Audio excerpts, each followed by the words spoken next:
Hi there. So today is December 15th, 2017, and I've just really been practicing this theme of leaning into shame, and I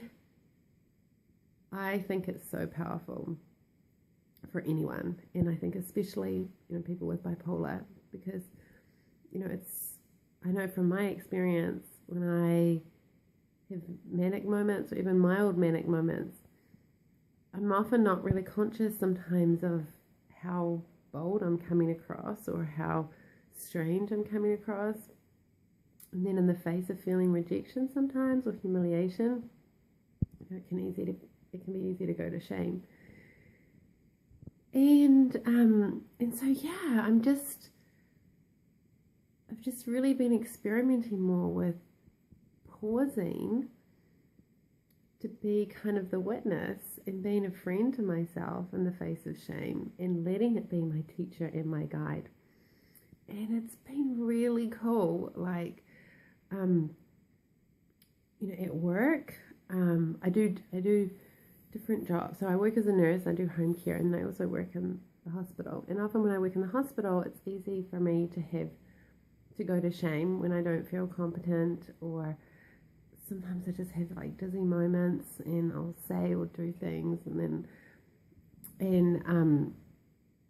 but just leaning into owning those parts of me. Like, yeah, I am dizzy sometimes, which means I have to be extra careful to just, double check my actions. But it was like just leaning into all the parts of me, because otherwise, like I heard this recently, that when we get told stuff about us, it stings when it's echoing our inner critic. So if somebody called me like, oh my God, you're so, like, when this happened at work, like maybe a month ago, like I got things mixed up, and I was, and the secretary, she says, oh, you're too much. Like, I definitely interpreted her as like describing me as, yeah, I mean, just dizzy, and it really stung, and I realized, because it's a part of me that I'm just running away from. But then as I leaned more into the shadow work around that, I realized, you know what, that is a part of me. It's not all of me, and a lot of the time I can't help it. Like, I'm just not paying attention to things that don't really feel as relevant, whereas other things I can have an amazing memory on and just, appear quite smart in what I'm talking about. But other things, I don't know, sometimes I'm just like absent-minded to my environment. And so it was really cool, like just like leaning into that and owning, like, yeah, this is me and this has always been me, and just being friends with that. Kind of takes the sting out of it, if that makes sense. I mean, I think it just comes down to the slogan, like, if you don't own that fucker's gonna own you.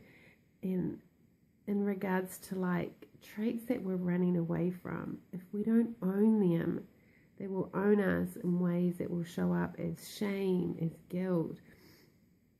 And yeah, and so an example tonight that happened, I've just been feeling in a really good space lately of just really being friends with myself, and it's just, oh my God, it's just so awesome. And so tonight, I got removed from a listserv that I'm on, and at first I was feeling like mildly like, oh wow, feeling a bit of rejection.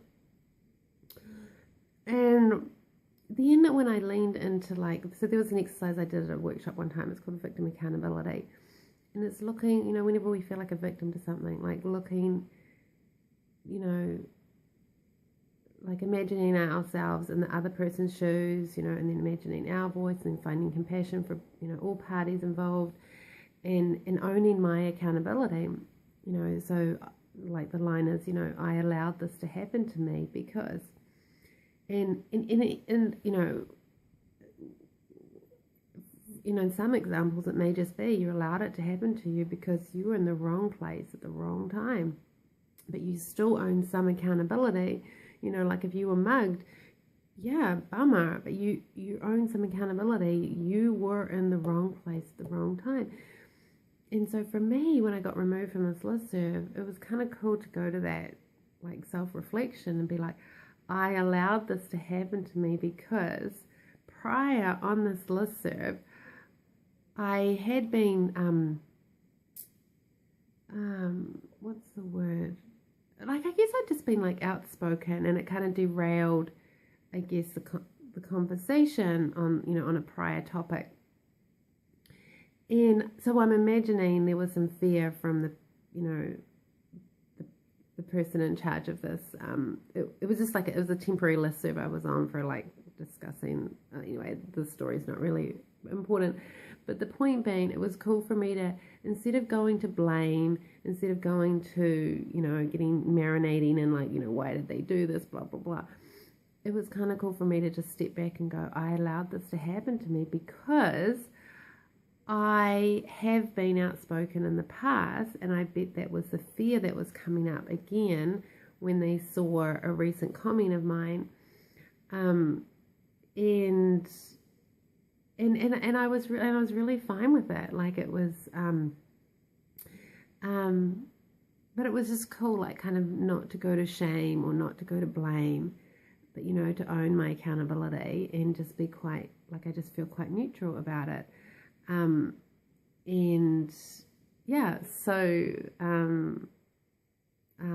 anyway, I'm just really excited to kind of just be experimenting with this, just with shame being a teacher and a guide in my life, and looking at my accountability, and then I think of like Brene Brown's research that, if I recall correctly, what she discovered on like the difference between people that are living wholeheartedly and those that aren't, is that those that live wholeheartedly, they believe they are worthy of love and belonging, and oh gosh, and something about shame came up, that she realized shame was the number one ingredient, preventing people from, and so oh my gosh, it just resonates for me so much, because when I think about when I've swung into depression, it's primarily because of shame, and shame, and also not believing that I am worthy of love and belonging. And so I think it really is like doing the inner healing work, doing our inner child inner healing work, looking at some of those wounds from, a young age as well, like what are, like when we still get triggered. I think a really powerful exercise is when you feel emotionally triggered, is to ask yourself, when else have I felt like this in my life? And really trace it back, looking, when I was in that situation, or when I was around that person, and then just keep tracing it back as far as you can go. And it's just to find compassion for yourself of that, of that experience of, like, for me, what's helped is like, wow, this is a wound for me. I am hypersensitive to this, stressor. And so now when I can catch myself, it decreases the emotional charge. Like, for example, I noticed when I feel misunderstood and dismissed by someone that I'm in communication with, it was triggering me bad. And I was able, to pause and take it off that person and be able to go, when else in my life if I feel like this? And realize, like, there was some really, what's the word? There was some strong hurts of, I had vivid memories of, of feeling that same feeling, and just, being able to hold myself in compassion and go, wow, this this is a wound for me. This is a wound for me when I feel misunderstood and dismissed, and and so I think that's all we can do. It's just to I don't even know how to put it into words.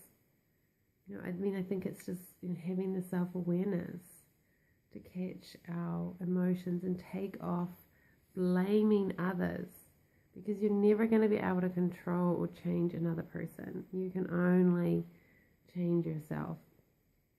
And then through alchemy, others change in reaction to you. So yeah, I'll just wrap that up.